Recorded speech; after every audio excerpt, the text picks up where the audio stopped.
А что, у нас умер кто-то? Почему умер? Ну, пирожки с утра. Ну так, во-первых, это не пирожки, это булочки. А во-вторых, что для того, чтобы устроить себе завтрак, кто-то должен умереть? Вот я же... Да, я знаю, что ты их бережешь для гостей, просто я подумала, почему ты сама не можешь выпить воды из красивого бокала.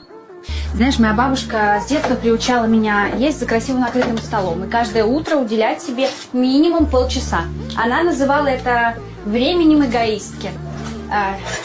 Пила кофе из фарфоровой чашечки и наполнялась энергией. Егор, позавтракайте с нами! Ага. Так, ну что, будешь кофе? Лер, ты чего? Ты из-за посуды расстроился? Так я уберу сейчас. Вы что, там совсем в своем городе с ума посходили? Какой кофе из фарфора и полчаса на себя? У меня утром надо вот эту скотину покормить, корову подать, себя собрать, ребенка, завтрак приготовить. Какой кофе? Лер, ты прости меня, пожалуйста. Я просто вечно все не так делаю. Не обижайся.